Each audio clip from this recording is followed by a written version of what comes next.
Hello friends, मैं doctor Dharmendra Singh psychiatrist नए video के साथ आपके सामने आया हूँ। इस वीडियो में हम बात करेंगे generation gap and mental health. जो जनरेशन गैप है उसका मेंटल हेल्थ पे क्या इफेक्ट है, उसकी वजह से क्या क्या प्रॉब्लम हम अपनी फैमिली में, अपनी सोसाइटी में फेस करते हैं।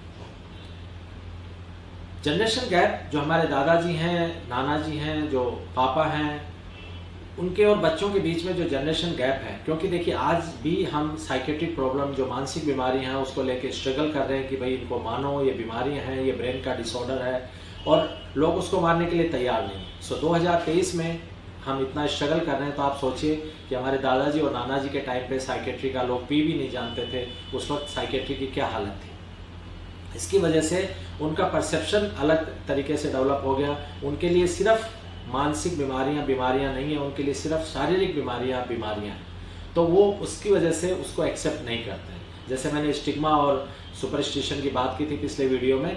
स्टिग्मा की वजह से, उनके लैक ऑफ अंडरस्टैंडिंग, जो नॉलेज नहीं है, उसकी वजह से उनका एक परसेप्शन डेवलप हो गया कि बीमारियां होती नहीं। उसकी वजह से प्रॉब्लम कहाँ पे आई कि जब भी कोई यंगर पर्सन है, जो फैमिली में बच्चे हैं, या वो डिस्कस करते हैं। देखिए फैमिली में मुखिया कौन होता है? हमारे बड़े बूढ़े मुखिया होते हैं। जब भी हमें कोई प्रॉब्लम होती है, हम उनके सामने वो अपनी प्रॉब्लम रखते हैं, क्योंकि उसका आगे वो सॉल्यूशन निकालते हैं कि डॉक्टर के पास जाया जाए, क्या किया जाए। और वो लोग क्या करते हैं कि वो बीमारियां इसको मानते नहीं है। तो ऑलरेडी बच्चों में एक हेजिटेशन डेवलप हो जाता है, एक वो कि मुझे समझा नहीं जाएगा, मुझे सिंपैथी नहीं दी जाएगी, ऊपर से मुझे डांटा हो जाएगा। क्योंकि जब हम बताते हैं कि मुझे पेट में दर्द है, मुझे वोमिटिंग है, डायरिया है, कोई मेडिकल प्रॉब्लम को, शारीरिक बीमारी को वो मानते हैं और इमीडिएटली हमें डॉक्टर्स के पास लेके जाते हैं।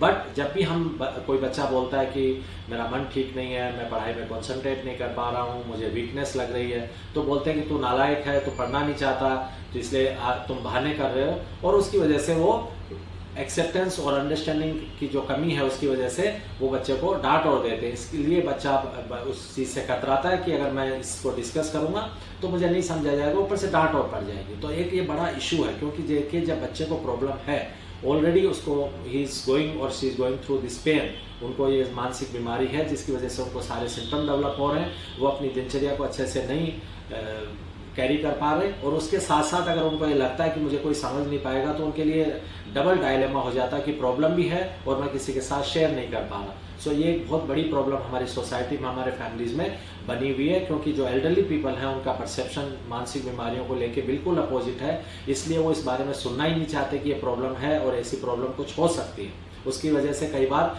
बच्चे उसको डिस्कस नहीं करते, उनकी प्रॉब्लम ये बढ़ती चली जाती है, और फिर वो कई बार बच्चे ज़्यादा परेशान होते हैं, या कई बार गलत कदम उठा लेते हैं, या उनका जो इनिशियल जो पीरियड है, जो करियर का इंपॉर्टेंट पीरियड, जैसे स्टडी का, वो 9th क्लास में है, 10th में है, 12th में है, कॉलेज में, वो 2-3 साल उनके खराब हो जाते हैं। उसके बाद हम चाहे उनको ट्रीटमेंट दें, बट वो टाइम हम उनका वापस नहीं ला के दे सकते। सो एक ये मेन प्रॉब्लम जो जनरेशन गैप की वजह से।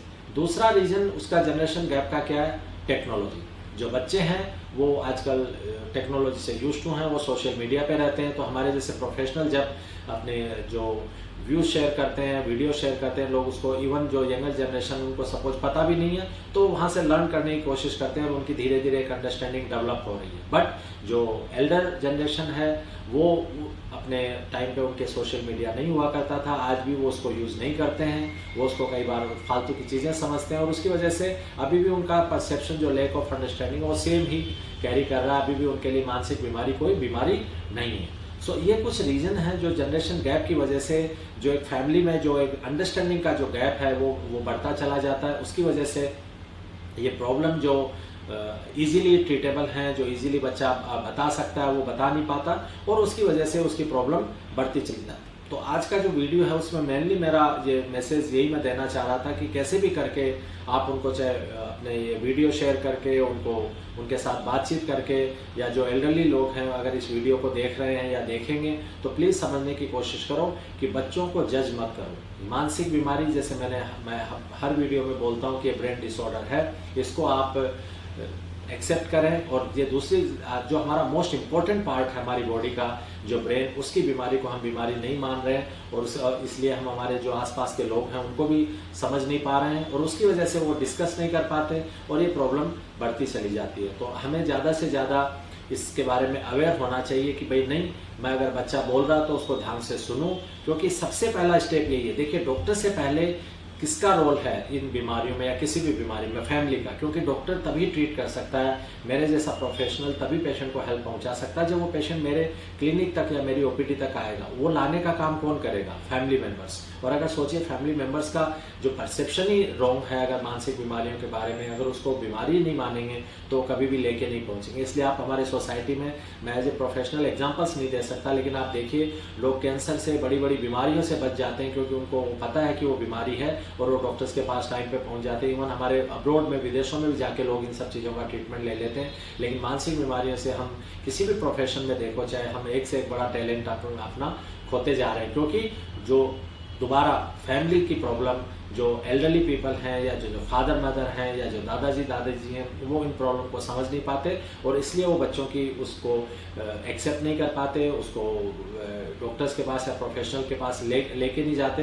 तो इस मेरा आज का पर्पज़ ये जो वीडियो बनाने का यही था कि कितनी बड़ी प्रॉब्लम है। आप सोचिए, इसको आप छोटी मत समझिए, क्योंकि अगर फैमिली मेम्बर उसको बीमारी नहीं मानेंगे, वो बच्चे की जो बात है उसको जस्टिफाई नहीं करेंगे और वो प्रोफेशनल्स के पास लेके नहीं जाएंगे, क्योंकि वो कहेंगे नहीं आपको कुछ नहीं है, और इसलिए बच्चा दूसरी बार ये इन सब चीज़ों को उनसे, जो फैमिली मेम्बर्स से डिस्कस करने की कोशिश नहीं करेगा कि नहीं, वो तो इस चीज़ को एक्सेप्ट ही नहीं करेंगे। इसलिए प्लीज़ समझो कि सबसे पहले, सबसे बड़े जो डॉक्टर से भी पहले अगर किसी का रोल है तो वो फैमिली मेम्बर्स का है, हमारे जो एल्डरली पीपल है उनका है। क्योंकि अगर आप इसको बीमारी मानेंगे, आप बच्चे को टाइम पे समझ पाएंगे। सपोज बच्चा थोड़ा चुप रहने लगा है या फैमिली मेम्बर को चुप रहने लगा है, वो बातचीत नहीं करता, वो उतना मिंगल नहीं हो पाता, या उसकी नींद अच्छी नहीं है, उसकी भूख अच्छी नहीं है, कुछ ऐसी चीज़ें आने लगी हैं जो आपको लगता है कि पहले नहीं थी, तो इमीडिएटली आप, अगर आपको इन बीमारियों की जानकारी है तो आप इमीडिएटली उसको पिक करके ला सकते हैं। ये एक ऑप्शन है। और अगर आपका परसेप्शन रॉन्ग है, अगर आपकी अंडरस्टैंडिंग नहीं है, आप इनको बीमारी नहीं मानते, तो आप उसको कभी लेके नहीं आओगे।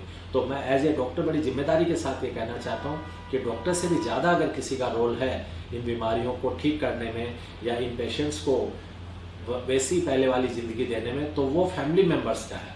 तो इसलिए ये प्लीज़ इस वीडियो को ज़्यादा से ज़्यादा समझें, सुने और इसको शेयर करें कि मानसिक बीमारियां, ब्रेन डिसऑर्डर है, ये रसायन केमिकल के इम्बेलेंस की वजह से होती हैं और टाइम पे आने पे ये सारी बीमारियों का 100% ट्रीटमेंट है। आजकल बहुत अच्छी मेडिकेशन अवेलेबल है, मेडिसिन के साथ साथ जो साइकोथेरेपी, काउंसलिंग का रोल है, और ये सारे पेशेंट ठीक हो जाते हैं। सो प्लीज़ इसको समझने की कोशिश करें। हम 2023 में जी रहे हैं, कब तक हम इन सब चीज़ों को भूत प्रेत या ऊपरी हवा का चक्कर मानते रहेंगे या इनको बीमारियां नहीं मानेंगे, जिससे जो फेथ हीलर्स हैं, जो जगह जगह ये ऐसे लोग जो डेवलप हो रहे हैं और ये इनके लोग वहाँ पे जाते हैं, इकट्ठे होते हैं, ये सब मानसिक बीमारियों के पेशेंट हैं ज़्यादातर। और आप वो पेशेंट को अगर प्रॉपर ट्रीटमेंट नहीं मिलता है तो उनको गलत डायरेक्शन मिल जाती है, उल्टा सीधा उनसे पैसा भी ये लोग लेते रहते हैं। तो प्लीज़ समझें, इन बीमारियों को समझें कि ये ब्रेन की बीमारी है, इसका अच्छा इलाज है। टाइम पे अपने फैमिली मेम्बर्स को प्रोफेशनल्स के पास लेके जाएं और इस बीमारी से जल्दी छुटकारा उसको दिलाएं। एज ए साइकेट्रिस्ट मैं बड़ी जिम्मेदारी के साथ कहता हूँ कि ये 100% ट्रीटेबल प्रॉब्लम्स है, इन मेडिसिन का कोई ऐसा साइड इफ़ेक्ट नहीं है। तो बिल्कुल आप डरे ना, इसके बारे में ज़्यादा से ज़्यादा पढ़ें, ज़्यादा से ज़्यादा नॉलेज लें। आजकल सारे प्रोफेशनल्स इन चीज़ों को सोशल मीडिया पे या अवेयरनेस के रूप में अपना एफर्ट लगा रहे हैं कि ज़्यादा से ज़्यादा इस चीज़ को हम समझें कि there is no health without mental health. आप समझिए, अगर जो हेल्थ की डेफिनेशन भी अगर आप देखेंगे तो हेल्थ की डेफिनेशन में भी दोनों कंपोनेंट हैं। हम बोलते हैं what is health, mental and physical wellbeing. So आप सोचिए, फिजिकल का अगर आप ध्यान रख रहे हैं, अगर आप मेंटल का ध्यान नहीं रखेंगे तो आपका फिजिकल कैसे रह पाएगा। अगर आपको डिप्रेशन है, आपको भूख ही नहीं लग रही, आपको नींद ही नहीं आ रही, आप अच्छे से अपना काम ही नहीं कर पा रहे, तो आपकी फिजिकल हेल्थ कैसे रहेगी। तो मेंटल हेल्थ का मेंटल हेल्थ में भी रोल है और उसका फिजिकल हेल्थ में भी रोल है।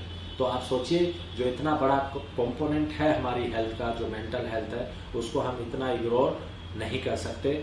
हमने बहुत सालों तक इसको इग्नोर कर लिया। There is no further scope to ignore these problems. Okay?